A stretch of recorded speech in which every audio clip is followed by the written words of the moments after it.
حضرت برہان الدین غریب رحمت اللہ علیہ، آپ کی ولدیت اور سلسلہ نسب وہی ہے جو ان کے چھوٹے بھائی حضرت منتخب الدین زرزری زربخش کا ہے، کیونکہ یہ دونوں حضرت محمود ہانسوی کے فرزند ارجمند ہیں۔ آپ کی ولادت باسعادت 656 ہجری کو ہانسی کے شہر میں ہوئی۔ آپ کا نام برہان الدین، خطاب با یزید اور لقب غریب ہے۔ آپ سلطان المشائخ حضرت نظام الدین اولیاء کے خاص مریدوں میں تھے، جن کو اپنے مرشد کی طرف سے نہ صرف خلافت ملی تھی بلکہ آپ نے اپنا خرقہ اور دیگر تبرکات بھی عطا کیے تھے۔ آپ کے والد جناب محمود ہانسوی اور والدہ بی بی ہاجرہ عبادت گزار اور متقی پرہیزگار خاتون تھیں، اس لیے سعادت مندی اور ہونہاری کے آثار آپ میں بچپن ہی سے تھے۔ جب آپ کی عمر 6 برس کی ہوئی تو آپ نے تنہائی میں اللہ کا ذکر کرنا شروع کر دیا، اور صوم و صلات کی پابندی کے ساتھ ساتھ جب آپ 13 برس کی عمر کو پہنچے تو اپنی خوراک گھٹا کر صرف 7 لقمے کر دی، اور اسی وقت سے عہد کر لیا کہ میں اپنی ساری زندگی عبادت میں صرف کروں گا اور تجرد کی زندگی گزاروں گا۔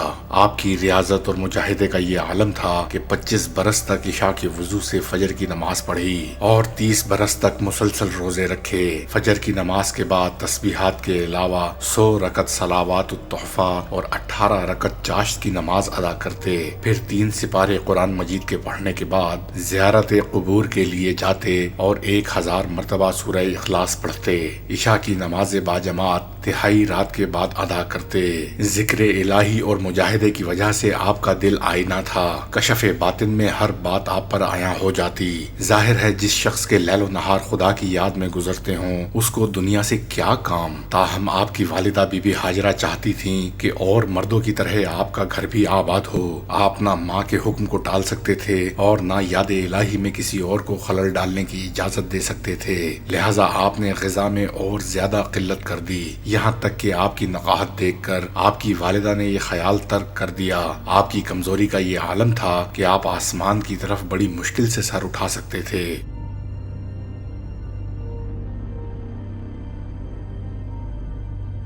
آپ نے 19 برس کی عمر میں اور بعض روایات کے مطابق 29 برس کی عمر میں حضرت محبوب الہی سے بیعت کی اور فرمایا کہ میں نے اس بیعت سے پہلے خواب میں دیکھا تھا کہ میں ایک گہرے گڑھے میں گرا پڑا ہوں اور باوجود کوشش کے باہر نہیں نکل سکتا، یہاں تک کہ حضرت سلطان المشائخ نظام الدین اولیاء تشریف لائے اور اپنا ہاتھ آپ کے ہاتھ میں دے کر آپ کو اس گڑھے یا خندق سے نکال لائے۔ حضرت محبوب الہی نے یہ خواب سن کر تبسم فرمایا اور بڑی شفقت سے کہا، برہان الدین، ہم نے اسی دن تجھ کو اپنا ہاتھ دے دیا تھا جس روز تو نے یہ خواب دیکھا تھا۔ حضرت برہان الدین غریب نے سلطان المشائخ کی خدمت میں عرض کیا کہ حضور آپ کے پیر و مرشد بابا فرید الدین گنج شکر نے آپ پر بڑی عنایتیں کی ہیں، آپ ایک نظر عنایت مجھ پر بھی فرما دیں جس کا میں امیدوار ہوں۔ محبوب الہی نے جواب دیا، میں جانتا ہوں کہ تم امیدوار ہو، لیکن چاہتا ہوں کہ اور زیادہ امیدوار ہو، یعنی طلب بڑھاتے رہو جہاں تک طرف اجازت ہے۔ آپ کی اس طلب اور سلطان المشائخ کے اس جامع اور معنی جواب سے اندازہ ہوتا ہے کہ راہ سلوک میں سب سے اہم اور اصل چیز طلب ہے۔ آپ کا خطاب با یزید تھا۔ ظاہر ہے حضرت با یزید بستامی کس پائے کے عارف تھے اور بزرگان دین میں ان کا کیا درجہ تھا، اس سے کون واقف نہیں۔ ان سے کسی شخص کو نسبت دینا اس شخص کے لیے انتہائی خوش نصیبی ہے، اور یہ خطاب حضرت برہان الدین کو ایک روز سلطان المشائخ محبوب الہی کے دربار میں حضرت با یزید بستامی کا ذکر نہایت ادب و احترام کے ساتھ ہو رہا تھا۔ جب یہ ذکر ختم ہوا تو حضرت محبوب الہی نے فرمایا، ہم بھی ایک با یزید رکھتے ہیں۔ ایک دوست نے عرض کیا، وہ کہاں ہیں؟ کیونکہ سب کو اشتیاق تھا کہ حضرت محبوب الہی نے یہ بات کس کے لیے فرمائی ہے۔ آپ نے جواب دیا، وہ اس وقت جماعت خانے میں ہے۔ اقبال نامی ایک خادم شوق اور تجسس کے عالم میں جماعت خانے میں گیا کہ دیکھے کہ وہ خوش نصیب کون ہے۔ وہاں سوائے حضرت برہان الدین کے کوئی دوسرا نہیں تھا۔ اس روز سے آپ کو یہ خطاب مل گیا۔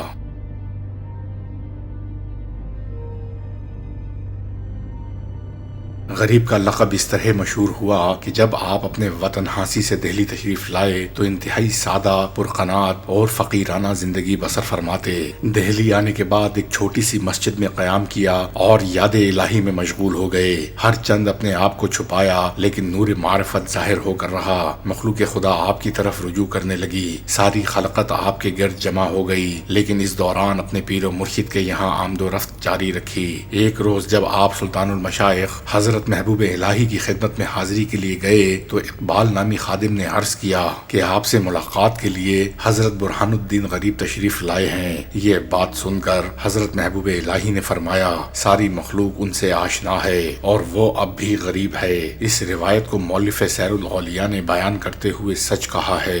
اس کے بعد ان کے لقب غریب پر مہر صداقت ثبت ہو گئی۔ آپ کو اپنے پیر و مرشد سے والہانہ محبت تھی، یقین محکم اور عمل پہم نے آپ کو اپنے ساتھیوں میں امتیازی درجہ دے دیا تھا۔ ادب کا یہ حال تھا کہ آپ اپنے گھر میں ہوں یا حالت سفر میں کبھی غیاث پور کی طرف پاؤں پھیلا کر نہ لیٹتے، نہ بیٹھتے اور نہ ہی ادھر کی طرف پشت کرتے اور نہ اس طرف منہ کر کے لعاب دہن زمین پر ڈالتے، کیونکہ غیاث پور ہی میں حضرت محبوب الہی کا مسکن تھا اور آخر میں مدفن بھی وہیں بنا۔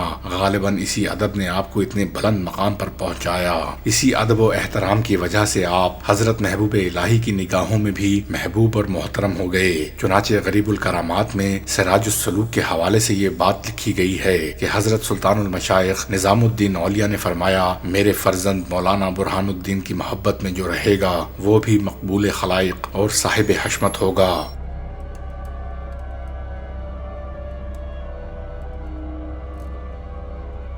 اسی زمانے میں حضرت برہان الدین غریب اور حضرت شیخ کمال الدین یعقوب جیسے عظیم بزرگ حضرت نظام الدین اولیاء کی زیر نگرانی معرفت کی ابتدائی منازل طے کر رہے تھے۔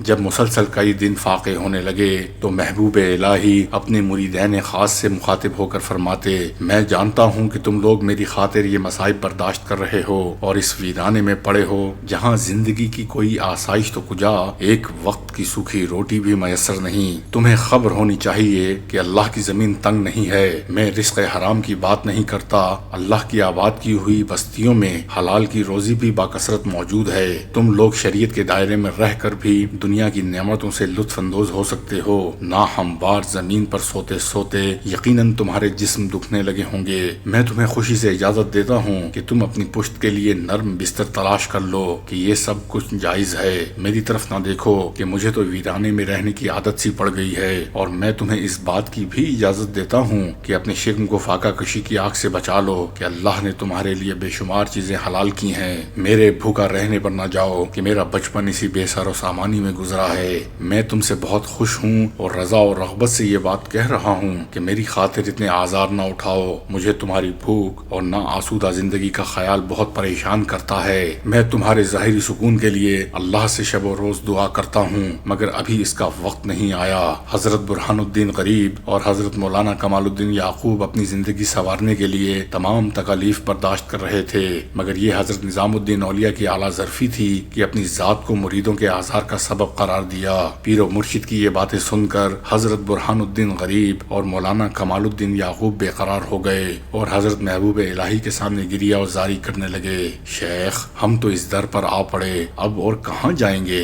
آپ کی محبتوں کے سوا ہمارا کوئی ٹھکانہ نہیں۔ خدمت شیخ میں گزرنے والا فاقہ کشی کا ایک دن ہمارے لیے زندگی بھر کی نعمتوں سے زیادہ ہے۔ اگر ہمیں حکومت ہند بھی دے دی جائے تو ہم اس کے بدلے میں آپ کی قربت کے ایک لمحے کو بھی فروخت نہیں کریں گے۔ ہمیں یہ شرف کافی ہے کہ ہمارے پاؤں میں شاہ کی زنجیر غلامی پڑی ہے، آزاد کر دیے تو اپنی حوث کے غلام ہو جائیں گے اور غلامی ہمیں منظور نہیں۔ حضرت برہان الدین غریب اور شیخ کمال الدین یعقوب کی یہ التجائیں اس قدر رقت آمیز ہوتی کہ حضرت محبوب الہی خود بھی آپ دیدہ ہو جاتے اور پھر اپنے دونوں مریدوں کے تالیف قلب کے لیے فرماتے، اللہ کی رحمت ہمیشہ تمہارے سروں پر سایہ فگن رہے۔ اگر تم نے اللہ کی رضا کے لیے اپنے جسم کو بھوک کی آگ میں جلا ڈالا اور شعلہ عشق کی تپش سے نفس کو خاکستر بنا دیا تو پھر تم پر آتش دوزخ حرام ہو جائے گی۔ اس کائنات میں ایفائے عہد ہی سب کچھ ہے۔ جو لوگ اپنا عہد توڑ دیتے ہیں انہیں دنیا تو شاید حاصل ہو جائے مگر آخرت میں ان کے لیے شدید عذاب ہے، ناقابل بیان ذلت و رسوائی ہے اور بدترین محرومی و ناکامی ہے۔